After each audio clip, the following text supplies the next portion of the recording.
Greetings, Benjamin J. from BENZTRAINZ with another in the series.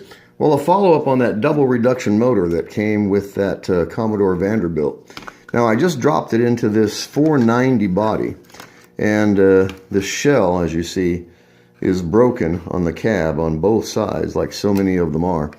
And it was missing the coupler, so I just installed a coupler using a paper joiner, as you see, and this makes a fairly nice finished effect. And the nice thing about it is you can pull this right back off and use it on another locomotive or another shell. It's great for doing experiments with. Anyway, I just dropped that double reduction motor into this 490 shell. And this is going to be the first trip around the rail. I wanted to see how this was actually going to run. It runs well. You never know how a motor is actually going to run until it's pulling a load. So anyway, I've dropped it into this old 490 body. We're going to put it on the rail. Now this came with that Commodore Vanderbilt, so it was technically free.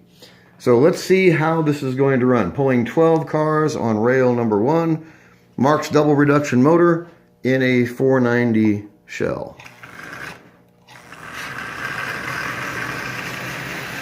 And as you see, it runs just absolutely splendidly.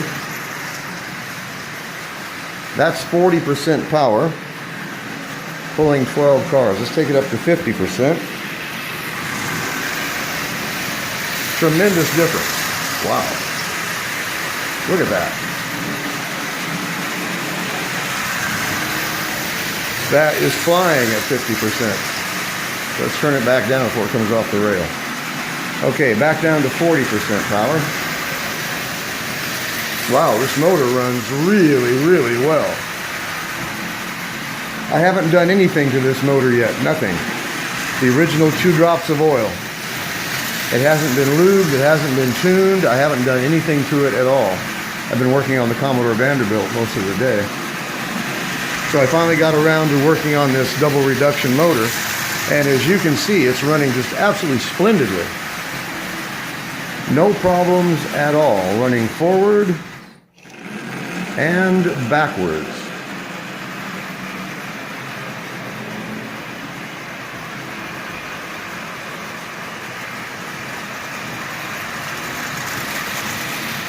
Wow, that runs really, really well. So that's one nice thing about having these plastic bodies is it's great for doing experiments with motors. And you can just drop these motors in there. That way you don't have a motor just sitting out loose. It's in a locomotive. You can put it up on the shelf. But when a locomotive comes, a metal locomotive comes in, I always try to upgrade from plastic to metal. When a metal locomotive comes in, I can just pull this motor out of here and drop it directly into the new metal locomotive, and it's up and running. So this is great. A really great day today. And here's that Commodore Vanderbilt. The oil is slowly sinking in. What's interesting about this, I don't know if you've noticed, there is no hole in the front stack. It's solid. So, not sure what's up with that. I don't think I've ever seen that before. But anyway, the Commodore Vanderbilt is running really well, as you see.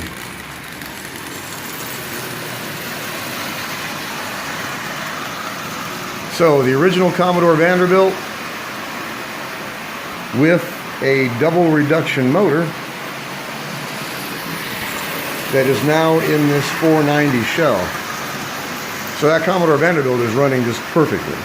You couldn't ask it to run better. I left the contacts on it with the holes in it. So this 490, or this double reduction motor in this 490 body, is just running splendidly as well. Oops, there we go. As you see. So basically 2 new locomotives plus a box full of original track. Really rusty, but it only takes 1 day to de-rust it. So I haven't even unwrapped the track yet. I'm not sure exactly what all is in there. There was plenty of it though. Anyway, all of this for 12 bucks. Difficult to beat that. So that double reduction motor is running really, really well. I put a new light bulb in it. Like I said, I haven't done anything to it yet. Nothing. 2 drops of oil. 1 drop of oil on the armature bearing, 1 drop of oil on the output bearing. That's it. This is actually its first time around the rail. As you see, it runs just absolutely perfectly. No problems of any kind. So, I'm really happy with the results. This was a fun day. I got this Commodore Vanderbilt. I've touched up the paint. It's running really, really well. This is an old locomotive. This is right around 80 years old. And as you can see, the paint actually looks quite good. And by tomorrow, this oil will have penetrated that paint. Excuse me.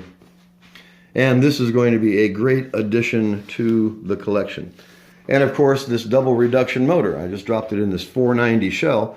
And the shell's in really terrible condition. But even so, it's a great way to store a motor. It keeps the motor itself off a shelf and helps protect it. And this is what I do with these 490s. The 490s and the 400s, I buy them just to get the motors out of them. And then I keep the shells. And it's a great place to just stick a motor until you find a locomotive you want to put that motor in. But in this case, it works really, really well. Like I said, I've done nothing to this motor at all. Nothing. 2 drops of oil, and this was actually its first time around the rail. So just want to do a video on this. It runs just absolutely perfectly. And you couldn't ask it to run better than this, period. It just runs splendidly. It's got a new light bulb in it, and I haven't had to do anything to it at all. 2 drops of oil, and then just a matter of letting it run. It had been sitting for decades, but it's running really well. So let's get them both going. So there's the Commodore Vanderbilt running. And of course the double reduction motor for right now in this 490 shell. So, a good day. I had a lot of fun, and I've resurrected 2 of these motors from the dead. Always a good feeling to be able to take a absolutely dreadful condition old motor that's been sitting in a box for as long as I've been alive, and in a few minutes bringing it back to life. So it's really, really gratifying to be able to do that, especially when you can get them absolutely dirt cheap. I mean, I got both of these plus the box of track for $12. I mean, how can you beat that? You simply can't. It's just a great way to get into, like I said, model railroading. If you want to do it on a budget, this is the way to do it. And again, I've got to say, don't overlook the junk. And that's all this was. This was junk. This was stuff that nobody else wanted, that didn't run, that looked dreadful, that had been neglected and abused for decades. I mean, this locomotive is 80 years old, and it's running. And I had it running in, what, 5 minutes, something like that. And I took some time and lubed it and tuned it, changed the brushes, got it really lubricated, and then touched up the paint. And then the double reduction motor, I didn't do anything to it at all. I did add a traction tire and 2 drops of oil, and that is it. And I pulled this old 490 out of the box, and you can see it's broken on both ends. But it's good enough for doing experiments with. And I just added a coupler with a paper joiner, as you see. It's virtually instant, and if I need this coupler, I can just pull it right back off of there.